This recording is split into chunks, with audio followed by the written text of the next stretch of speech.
Hi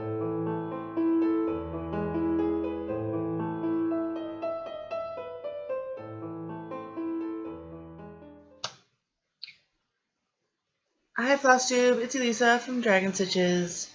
Happy New Year! Not quite New Year's yet. It's only December 31st here at 3:30 p.m. So we only have a few hours left to go. Some of you, it's already 2016. How's 2016? Is it good so far? Okay. No spoilers. Yeah, I saw the Star Wars movie on Christmas Day. It was quite good. That's all I'm gonna say about it. And that's it. So I have a few things I want to do. I'm going to talk about a couple of things I got for Christmas, some non-stitchy things, my final FFO of 2015,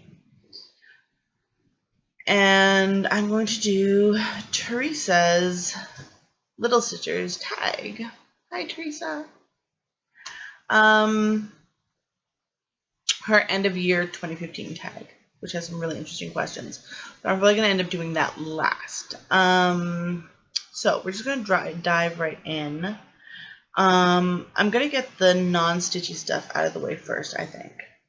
So my big present this year was this. It's my new e-cigarette. Look at it comes on. Isn't it pretty? And it's pink.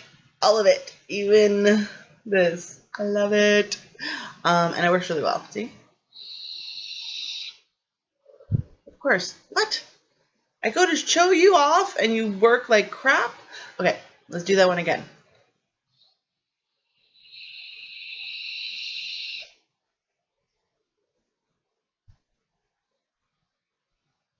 Yes, it's a little bit obnoxious. I don't actually usually blow that big of vapor clouds, but it's fun every now and then. I'm currently vaping a cookie flavored or biscuit flavored juice. Really good, like a buttery sugar cookie and raspberry preserves. Really yummy. Yes, I've used my e-cigarettes. I've used e-cigarettes for over a year and a half now, and it has stopped me from smoking. And I'm actually down to no nicotine as of this summer, so yay. But I'm probably gonna keep vaping. It's a relaxation thing. It really is. And all the studies I've seen, all the credible studies I've seen, say that it's about 95% safer than smoking. So yes, so that's my big pretty pink. And also, Teresa, I believe, is a fellow e-cigarette user. So I wanted to say, yay! Okay, let's put that right away. Then we got, like we always do, usually on Boxing Day. This time, Andrew had to go by himself to the gaming store because I could not.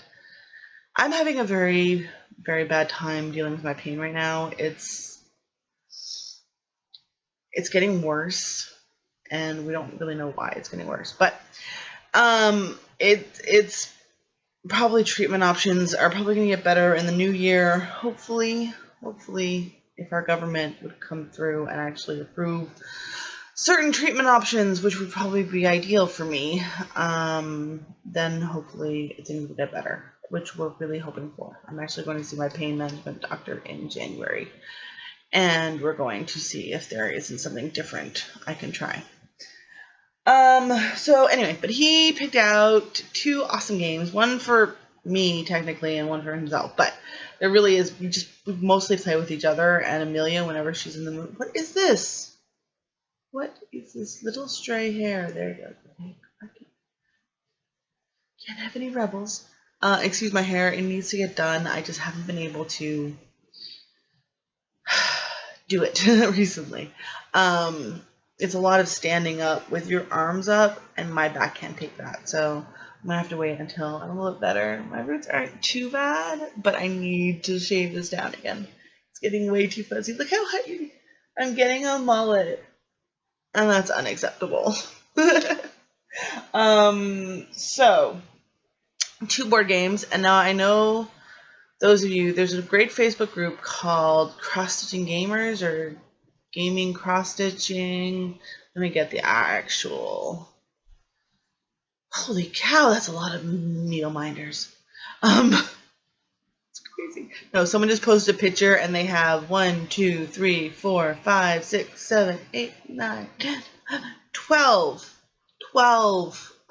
business cards from Jeannie's Minding My Minders of Minders.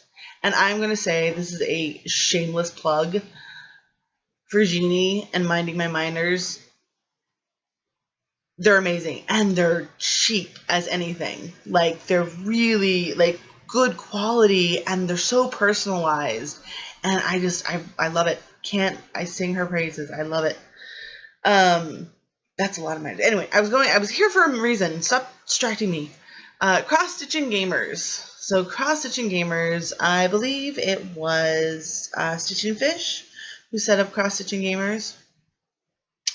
Mostly a lot of them do video gaming, but I like sharing my board gaming because I think more video gamers should board game. It's more effort, but there's certain game experiences you can only get with board gaming that I find nowadays are getting a lot more sophisticated than, you know, the game of life where the roll and move games of our childhood, Candyland, the game of life where you just rolled, you moved, and sometimes when you got on certain things, things happened. There are so much better, more freeform board games out there nowadays. You'll even see some of them don't even have real boards, or you build the board as you go, or anyway.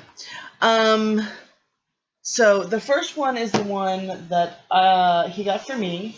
He went in there. I had 2 suggestions. This was one I'd only heard a little bit about it, and I think some of you might really get a kick out of this. We learned recently that it's a reprint. It was a 1980s game, and I think it was before its time. Now it's exactly the right time for this kind of game to come out. It's called Sherlock Holmes Consulting Detective. See? Oh, there he is, Sherlock Holmes. And it is a very interesting form of board game. I'm going to show you. It doesn't have a board. Well, I guess technically it has a board. Instructions, very important. So basically, what you get, you have this map of London. And you can't, I don't know if you can see. All of these places are numbered. And it's in a quadrant. So that's east, central, anyway. So this is northwest or something? Yeah, something. So these are all locales. And each one of these locales, sorry, that is my phone going off. I got an email apparently. Each of these locales can have clues in them. And what you're going after is, I'll show you, this is the one we've done before. These are the case books. There's 10 of these. This is the only bad thing about this game. There's only 10 of these, so that means there's only 10 cases. So, it has a less than infinite replayability, which is a bit of a downer, but it's a game like no other. It's basically it's a mystery solving game. So these are your case books, right? So this is the first case book. It's called Munitions Magnet. The first part of the case book, you're not going to be able to read this. The print is way too fine. The first part of the case book, it's just the story. This is what happened. These are the cases. You know, sometimes they'll have some evidence down here that you have to, you know, pay attention to. And then you're like, okay, so now I have to solve the question. So let's say now you have to find leads. So basically what you end up doing is you in the initial reading, you pick up things like, okay, so where's the crime scene? It's this person's house. Okay, let's look this person up in the handy London directory. You look him up.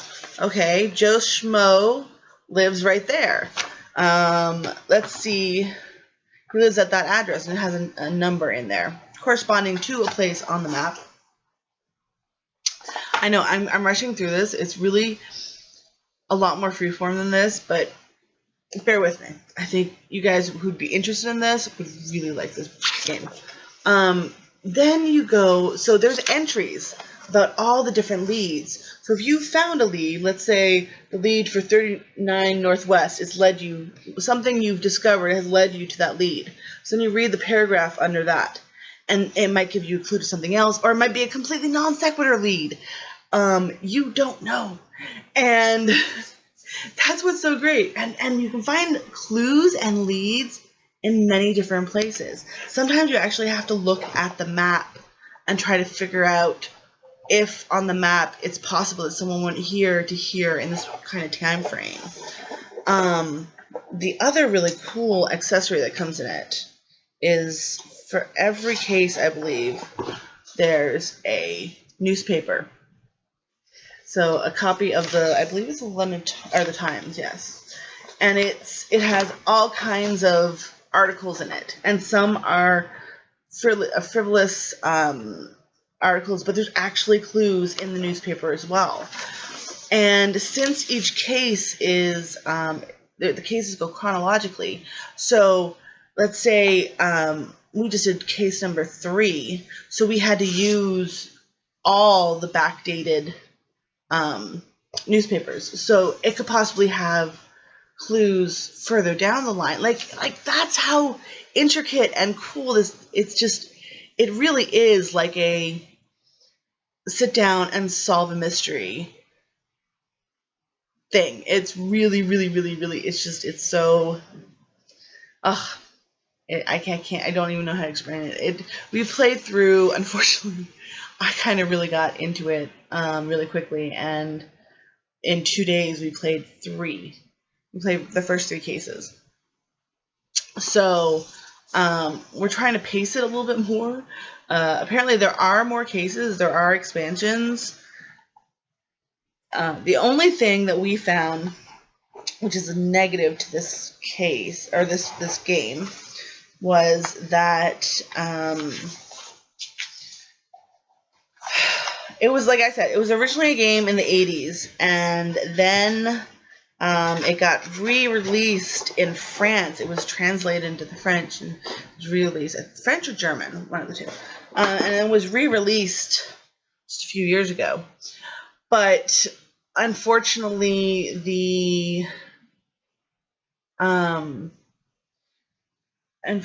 hold on just a second. I'll be right back.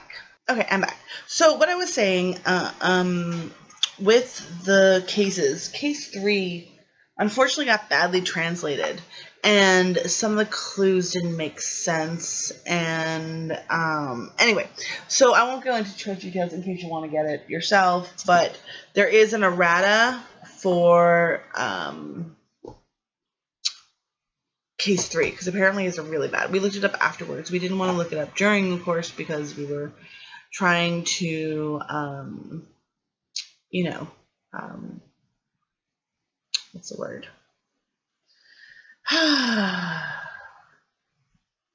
Try not to be spoiled by, people saying, oh, this is what would happen. Wow.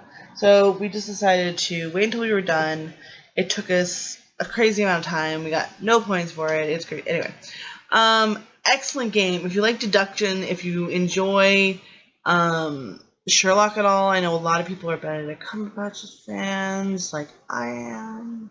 So, excellent game that will completely redefine what board game is. And basically, it's great. Me and Andrew were just lounge out here on the couch, and we pass the clues over each other. You look at the thing. It's an engaging. It's a great couples game. Fantastic couples game. So that was mine. That was Sherlock Holmes Consulting Detective. I'm very sad when I'm done all of these. Now this was Andrew's pick, and it's turning into a very interesting choice. Let's just say it's called Steam Park. See, and it's funny. You see how big this is? See how big this is? Kind of smaller, right? This way heavier than this. It's crazy. You can kind of see it on the back. Basically, what it is, the story behind it is there is a planet that is inhabited by robots that work 364 days a year. Once a year, they have 24 hours of vacation. So they all go to the park, to the amusement park, the theme park. And so you have to build the park while they're there. So you have to build your park while other people try to build their park. But you have to get money, so you have to get income from your parks. But what the really cool thing about this is the rides are really neat. I've never seen a bit like this. Oh, I'm knocking everything over. Yeah, okay.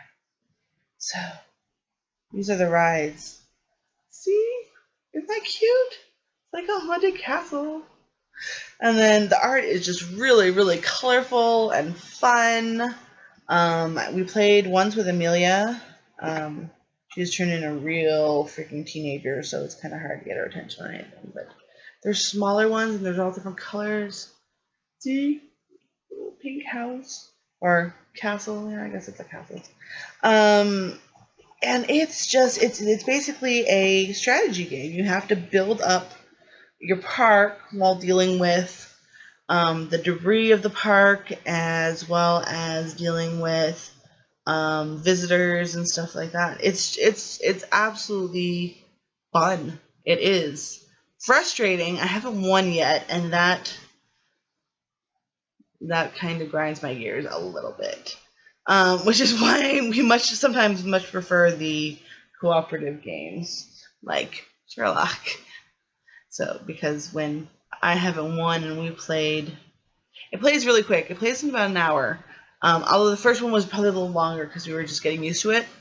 But it's pretty simple to pick up. Oh, Clockwork Piggies. Clockwork Piggies. See, the art is really endearing. So yeah, that's the Steam Park. So either of those get my hearty recommendation. Although Steam Park is quite frustrating me right now.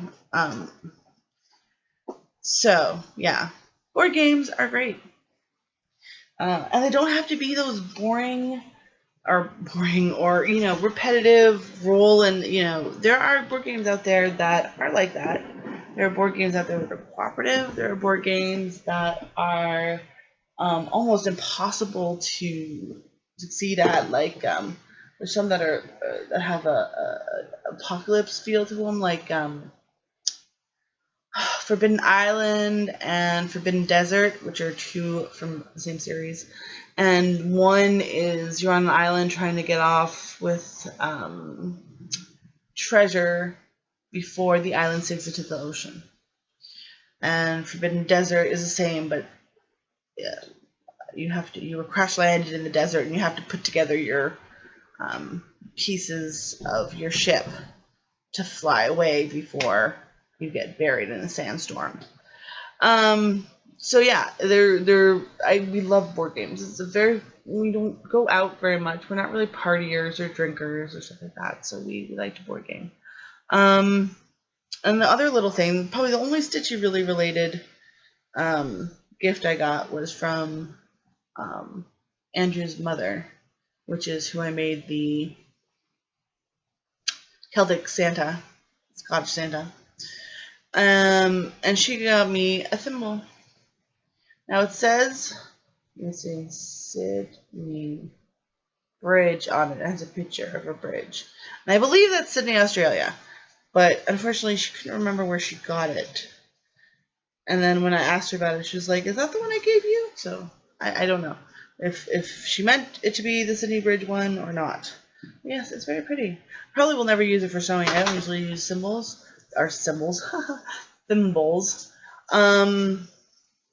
So, and it's pretty heavy, and it's a little bit big, but it's very pretty. All enamel.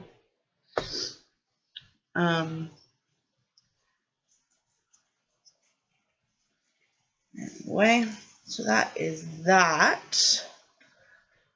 those are my gifts. That's what I got for Christmas. So that was fun. Did I not put that? Ugh. Did not put that back in. I'll put it back in later. What now? Oh, my FFO. We'll do FFO.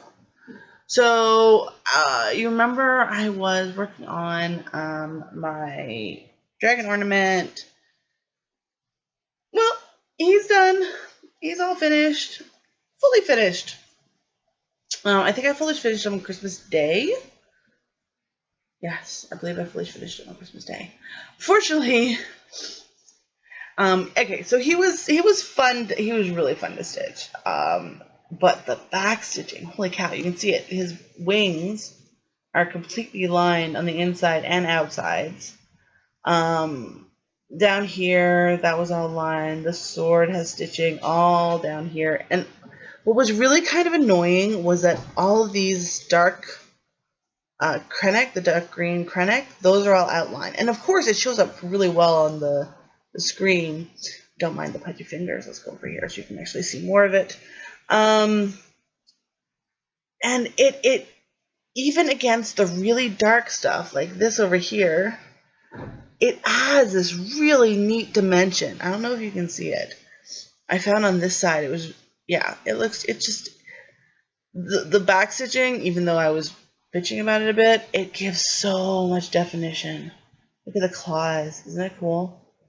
And the gold ingots, and the little purple jewels. If I would do it again, I'd probably not do all these purple jewels as purple. I could probably do like a bright blue or a ruby or something like that. Something just a little bit more than just purple. Also, the hilt of his, the wrap of the hilt is purple as well, which doesn't really stand out very well. So, but I love him, and I love the little bit of gold around the edge. Cutting him out was not fun. I decided to leave this well enough alone in here. There's paper that you can see there. I wasn't going to try to cut that out. There's no way. But I did cut out there, and that kind of worked out well. So, yeah. And then to finish him off, I put on a piece of cardboard. I cut up a gift box I had gotten. I'm very resourceful. And I cut it just a little smaller than the actual size, so it didn't come to the edges. But it's very solid. Again, very, very, very, very solid. So I was so excited to get it done. I wasn't sure I was actually going to, which is it's very funny. When I started stitching this holiday, when I started really getting back into it again, it was making hours go by with no pain. If I could actually just get started and get into it, I could just forget about what I was. My mind just could not concentrate on the pain, and it just pushed it to the back of my mind, and it was great. It really helped keep me sane. But ever since I haven't been doing this, I haven't been able to manage it. I'll show you what I tried to do to help with that. So I was so gung-ho to finish him, and I wanted to finish him. Why did I want to finish him? I don't know. There was something I wanted to finish him really quickly for while Andrew was out, I believe. I think I wanted, anyway, so I can't remember. So I cut him out, and I got the back glued on, and then I was going to put the felt on, and it was looking so nice, and then I'm like, shoot, I didn't think of anything to hang it with, and the glue was already setting for the felt, and I'm like, crap, because on my last one, I don't know if you remember, I braided together some Krennic to make a little braid loop, which was very fine, not quite great. I'm like, what do I have? And fortunately, the only thing I had was this gift bag. It used to have 2 of these. It doesn't anymore. So that's the rest of that's unimportant stuff. It's the socks and the extra, unmentionables you get at Christmas. So I cut off the loop of this bag, and I decided to spread it out like this because then it'll be easier to hang, and it's more balanced. I didn't know, and besides, I didn't want to. There was that part too. So I thought this would be more stable, especially with it being so thick. So I put it on there, and you'll probably see I used way too much glue, so it's all gluey on the back, and it looks really messy. That's what I do for trying to rush a finish instead of doing it correctly, I guess. But yeah, it is absolutely solid. It is my favorite ornament on my tree. It looks fantastic on my tree. And it's so sparkly. Again, this is the Dragon Dreams. I'll put the link in the description because I think a few people have been asking about it. And so this is the Dragon Dreams My Treasure freebie. And yeah, I think it was done in like 2003. But yeah, I like it. I like it a lot. Very, very happy. So I was the other day. Was it yesterday? I can't remember. All the days are just melding together without school to differentiate them all. I really wanted to start a new start. Something small again because I really wanted another small. I want to work on another small thing and get a finish and then start working on my big things again. What I was really in the mood for was to work on my Storytime sampler, but I still can't freaking find it. I swear the pixies have taken it. I don't know. It should be here. In all intents and purposes, it should be where I've looked. And it's not. And I hate that. I really hate that. And I'm not usually one for losing things. I'm usually pretty good at keeping track of my stuff. So anyway, I wanted to again start something small. And I had some really cool fabric that I wanted to use. And one of them was this awesome pink hand-dyed fabric that Cindy from Stitch and Fish. Hi, Cindy.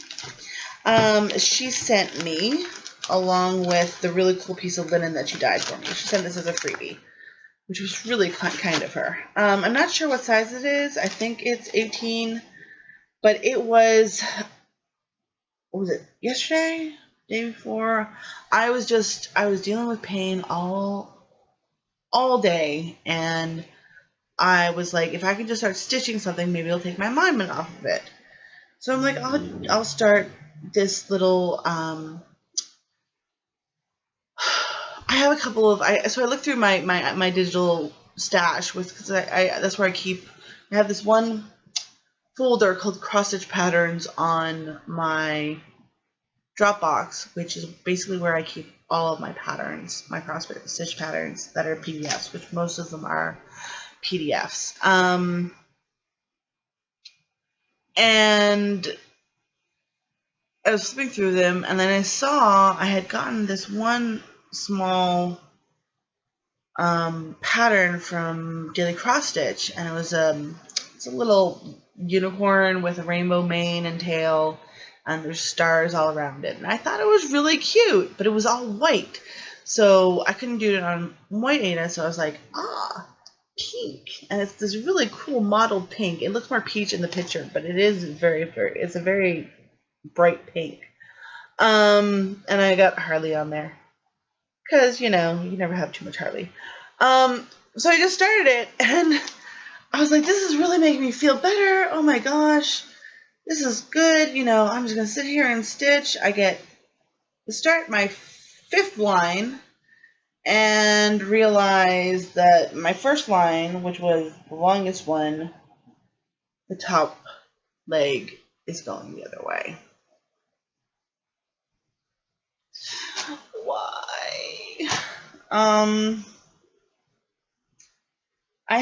What did I do? I ended up changing the way my top stitch went. I tried to do it on this guy. Now, which way did I go on that one? So this is the way I started on this one. So I've been trying to change my stitching because change my top stitch because Stitching George Washington, when we finally get that, which Heather is doing an amazing job. The organizer of that is doing an amazing job keeping everyone updated, and she has the awesome task of kitting up all close to 200 pieces, I believe. 100, definitely over 100 pieces, maybe not 200. I can't remember the exact number of pieces right now. No, it must have been over 200. Anyway, doesn't matter. A lot. She has so much to do. So I'm really actually thankful for that. I'm probably not going to be able to start it until the spring anyway.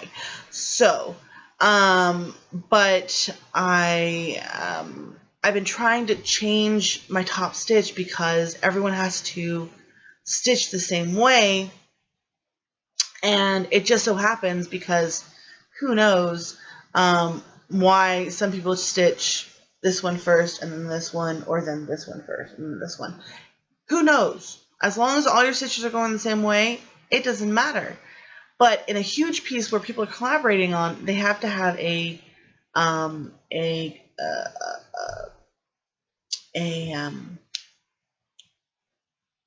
what is the word? I'm not finding the words nowadays. What is it? Everyone has to be on the same page. Everyone has to stitch in the same direction. That's not exactly the word I'm looking for, but anyway. For consistency's sake, for consistency throughout the entire piece. So it just so happens that the way they want to stitch is the opposite side of the way I do it. So I've been trying to reteach myself. But this one, when I wasn't looking, I reverted back to my old ways. So I have to go back and redo that first line, because no one else would see it, and you probably even can't notice it on the screen. I can notice it, and it bugs the hell out of me. Oh, also, yay! Do you see that? It's my Hogwarts crest. It's on the wall. Oh my god! Yeah, I finally hung that up. It was down for way too long. It looks great. I love it. I need to get more things up on my wall, but we all know that that's going to take some time. But there are, in that, I found when I was doing the back stitching, 3 stitches that had the wrong, that had the top stitch lying the wrong way. 3. I stressed about it. I finally ended up leaving them because the back stitch went over them and kind of covered them mostly, so I didn't really notice. But as soon as I saw it, I could see nothing else at all. That's all I could see. So I want to keep going on this, definitely, but I need to now go back and restart that entire first line. It's a small pattern, and unfortunately, I don't know why I got dog hair all over it, even though I put it in a plastic bag and put it away. I've been trying to be really good about putting my projects away. But yeah, that's it. It's only like 4 bars of white. That's its neck, and it's gonna go over here. I think the head's gonna go over here. The body goes here. And the stars all around it.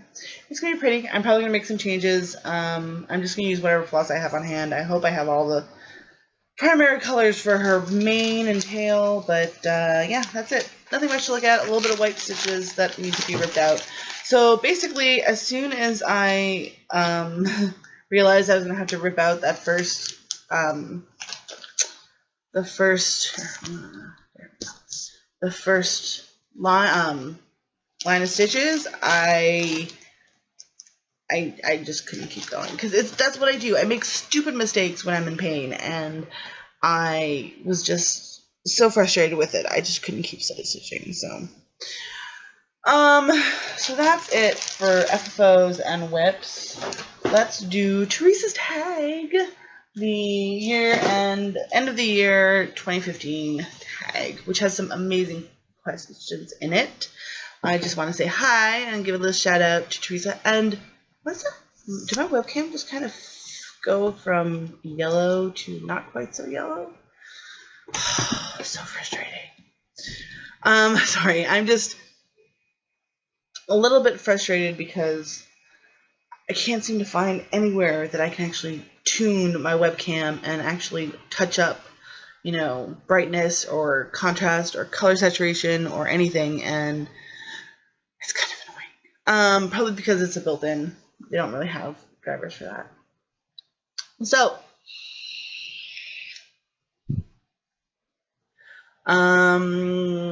where is it? Teresa Little Stitcher. Hi, Teresa.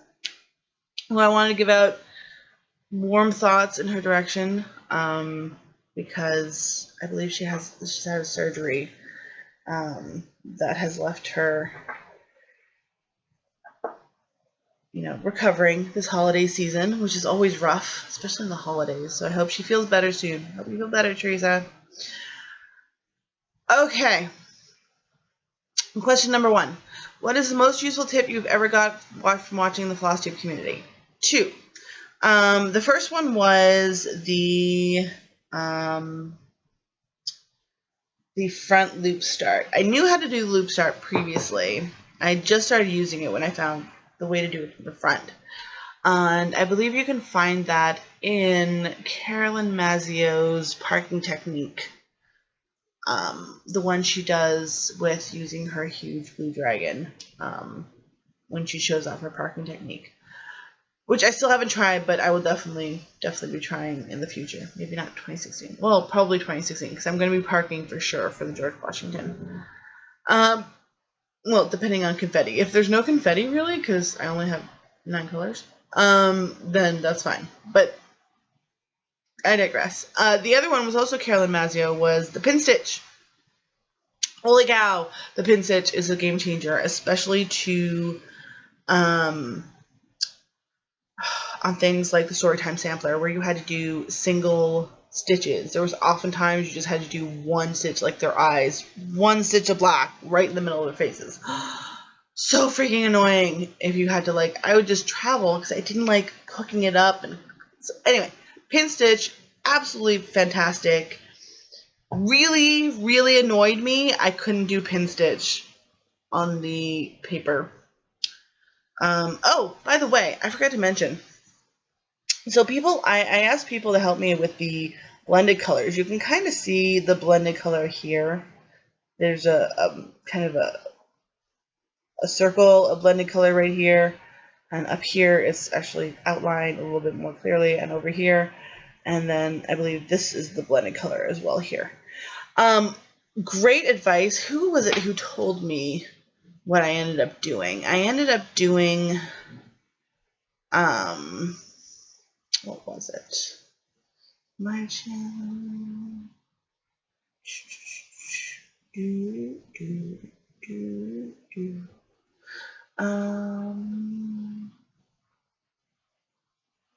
Where was I going? All right. Sorry, I have to go back to my video. I hate that the videos just play as soon, because I have to see who it was who gave me the blending. Yes, Jerry P. Jerry P. Your trick was so awesome. Because I had to do the blending of 2 filaments of, but everything else was being stitched 3/1, but I needed 1 strand of each. Her suggestion, which turned out awesome, and you can see that the stitches look identical, even though the stitches of the blending are done with 2 strands, but I do the bottom leg once and the top leg twice. And it worked perfectly. So thank you so much, Jerry P. That was a great tip. And it was my first time blending anything, and I can definitely see the draw of blended threads. For sure. Sorry about that. Nature called. And it is getting extremely dark here, so I better do some more questions before it gets too dark to even see me. So those 2, front loop start and the pin stitch, cannot do without them. What's the best cross-stitch-related thing you have learned this year? That everyone does something just a little bit different. And you don't have to enjoy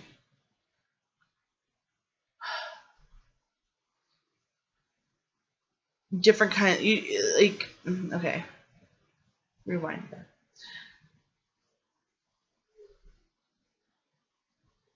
Everyone has different strengths in their cross stitching. Some people do these amazing heids that are enormous and take hours and hours, and they're just amazing. Other people are really creative with the way they, they can make changes to charts. Everybody does stitching a little bit differently. As long as you're enjoying it, that's really all that matters. You can have the tips, any tip you can get, and all that stuff, but pick the ones that work, reject the ones that don't, because it's all about just how you do it and how you enjoy your hobby. So that's probably the best cross stitch related thing that I've learned this year, because there's so many people out there who's like, I don't want to screw up. It's like, really, there's not much you can screw up with cross stitch. I mean, you could put the stitches in the wrong place, but really that's it. Yeah, so based on 2015, what have you learned that you will not do in 2016, if anything? I probably won't start too many things before I finish things, because I kind of got on a start roll, not as bad as some people, obviously, and it kind of threw me off the finishing bandwagon. So I really want to finish before I start more. I'm not someone who can have many whips. I don't have the space. I don't have the time, unfortunately. And for me, the hobby is great, and it's the stitching itself is a lot of fun. The finishes, having a finish, like, that is my biggest finish so far. And I haven't really had a big finish since that one, and that bothers me. So, but I have so many almost theirs who just got abandoned, and that's not right either. So I want to finish. I want to have things around my house that I've stitched that I can look at and be proud of. So that's probably what I've learned that I'm not going to do in 2016. What are your favorite FlossTube videos to watch? Update hauls, stash tag, tutorials, and just watching someone stitch. All of them. I like all FlossTube videos. I'll watch anyone. I'll watch people just stitch. I'll watch people talk about their updates, their stash, their hauls. Stash and hauls are a little hard for me sometimes when I know I'm not in the financial part to actually get, and if I don't want to be too tempted or feel too bad, I might skip those. But yeah, all of them, because I think they all deserve to be watched. Based on this year's cross stitching, what now is your most used tool objects, and what now are your least used tools / objects? Random question: what did you do before needle minders?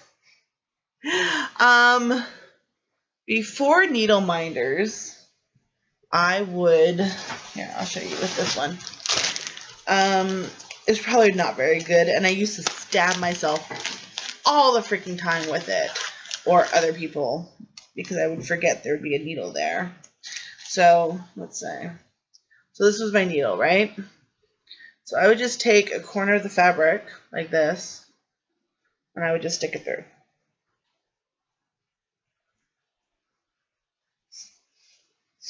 I'm talking about least used tools, and my boyfriend comes and he found my seam ripper. Actually, I'm gonna need that.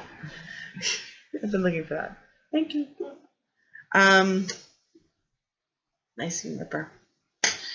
I haven't actually used that in a while. Thankfully, actually, I haven't frogged anything in a while. But yeah, I used to just stick it in. See, you can see it. Oh, you probably can't see it now because it's off. But I would just stick it in the side of the fabric.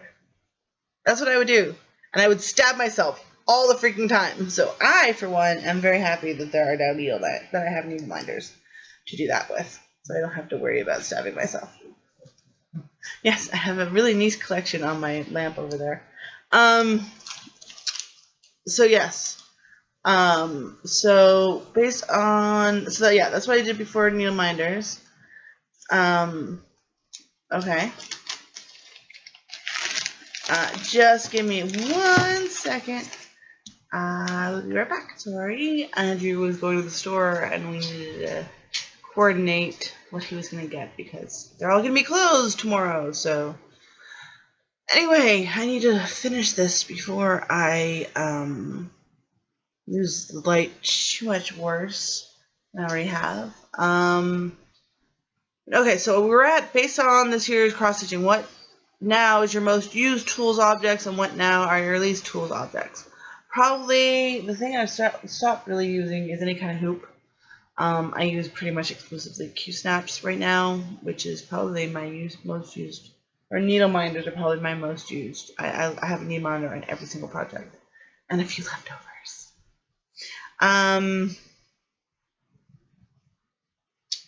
Probably my favorite tool, but no, that's not. It was least. Based on your experience in 2015, do you now prefer small projects or big projects, full coverage or not?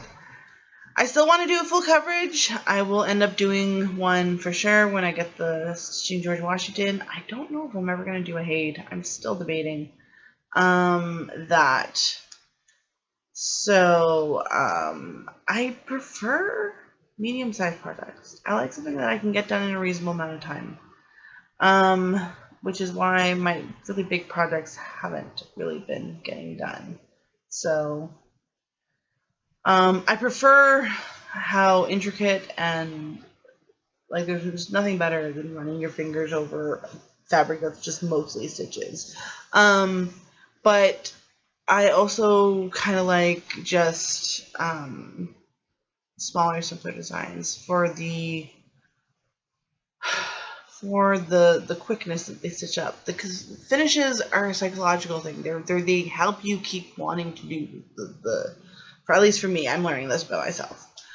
They help me keep wanting to do the project, which is why I didn't even realize I had done several little stitches at the end of last year, beginning of this year, which kept my momentum going for a while. And then I just stopped doing the little stitches and just concentrated on the big ones, and it didn't work. So I'm going back to little stitches with some big ones in between. That's what I'm going to do. Do you stitch cards as well as other things? I haven't done a card yet, but I want to do cards. I think I still have quite a bit of perforated paper, so I think with the perforated paper, making cards might be a lot of fun. Like I said, I have a lot of little freebie patterns, which would be great as cards. A lot of Dragon Dreams tiny, like this is a pretty big freebie. I mean, to be honest, that's like almost as big as my hand. Like it's a pretty big pattern for a freebie.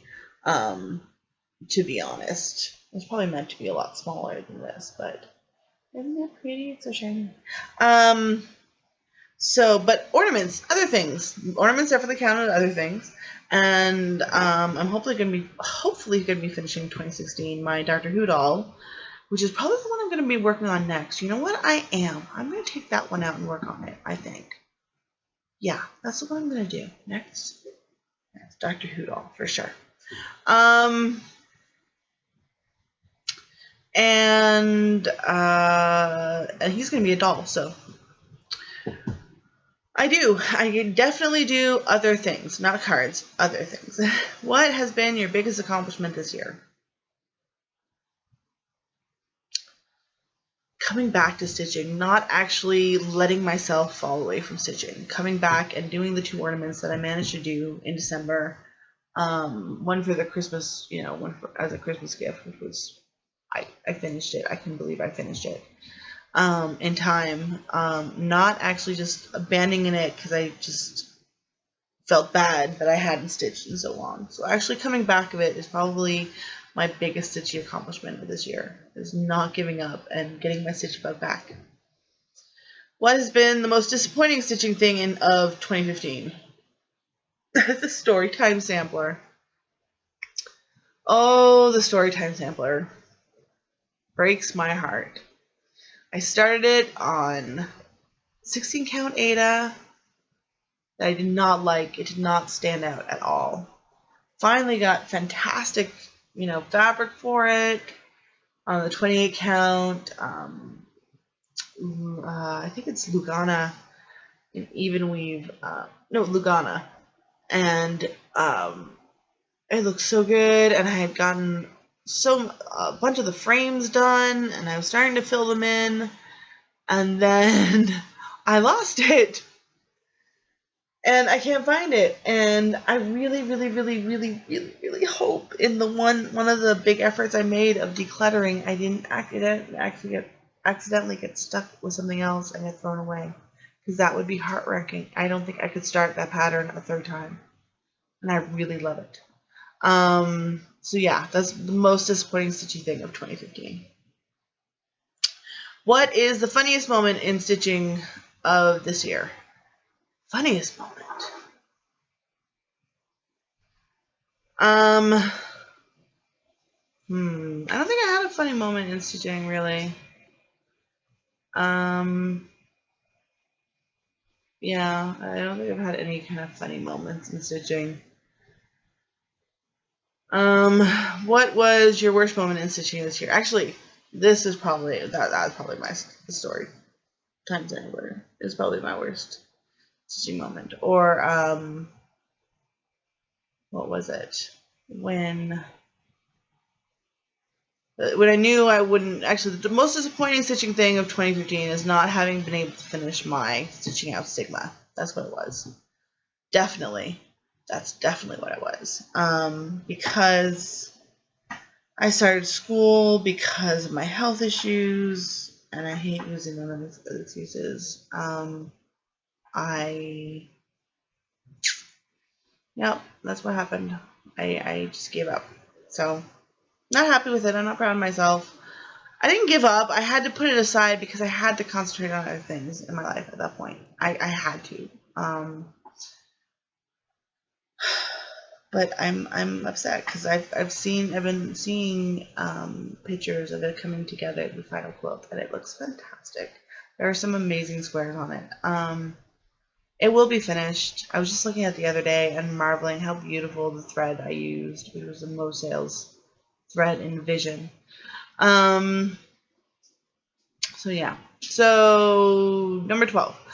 If you were put on a desert island, what 5 stitchy things would be your must-have items? My tablet no, I couldn't. My tablet, I wouldn't be able to plug it in. I would have to have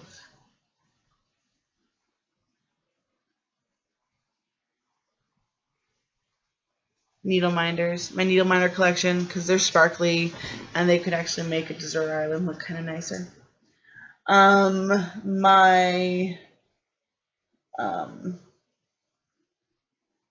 My small Q snap, because it's good for all kind of projects.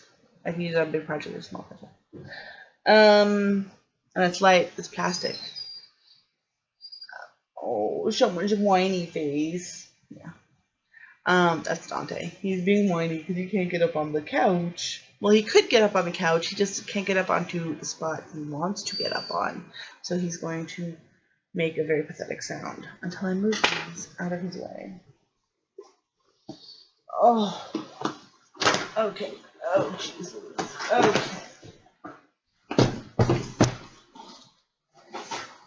Come on. Up. Sorry about that. Come on. Okay, never mind. He doesn't want to get up then. Just around what 5 stitchy things would be your must-have items? So my my needle minder collection, my small Q snap.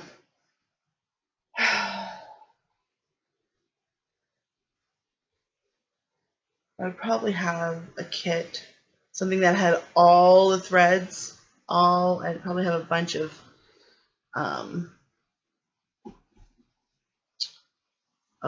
of pre-made kits, because then it'd have the patterns already printed, it would have a needle, it'd have all the threads needed, and everything else. A bunch of kits. like a bag of kits. Nothing but kits. And a pack of bone needles, of course, because they are the best.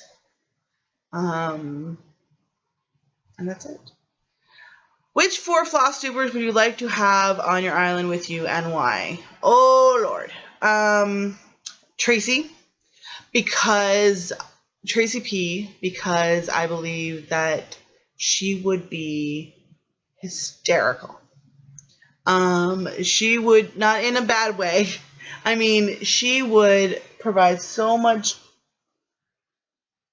entertainment value. It sounds bad now, but I could just see talking to her for hours, or just listening to her. I'm an introvert, so I love listening to people talk, and I could probably listen to Tracy talk for hours and hours and hours, and I would be perfectly happy with that. Lucas from Brochet, because hi. I don't know what has been up with him lately. He startles at the weirdest things. You're okay. You're okay. Anyway, like I said, Lucas from Brochet.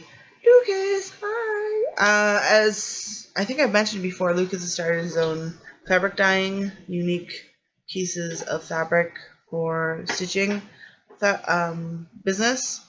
And yeah, so we could have him. He could, learn how to extract different dyes and colors from berries or fruits or other means, and make all the different kinds of fabric we would ever need on our tiny little island. Putting a lot of faith in you, Lucas. That's true. So, I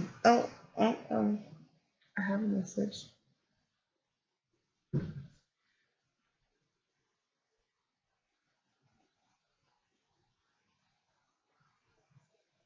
Just 1 second. Wow, it actually looks kind of brighter in here now. The sun going down is doing really, really funky things. Anyway, sorry, I had to coordinate with boyfriend who's at the grocery store. Everything is conspiring as me to finish this freaking video. Anyway, 4 floss tubers. So I had Tracy P, Lucas from Brochet. The third would probably be Brian C, because he is he makes a lot of stuff with a sewing machine, so he could probably keep us in clothes for quite a while. And he'd seem like a really fun person to hang out with. And the last one would probably be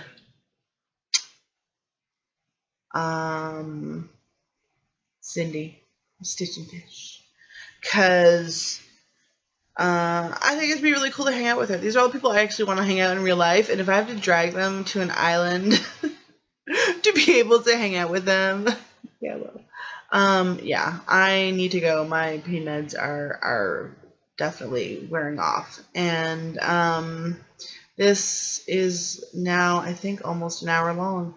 So, this is going to be fun to upload. Yay! Yeah, the light is going here. Now I've just gotten really dark again. But I'm not yellow anymore, so that's something. Yeah, so sorry about this, guys.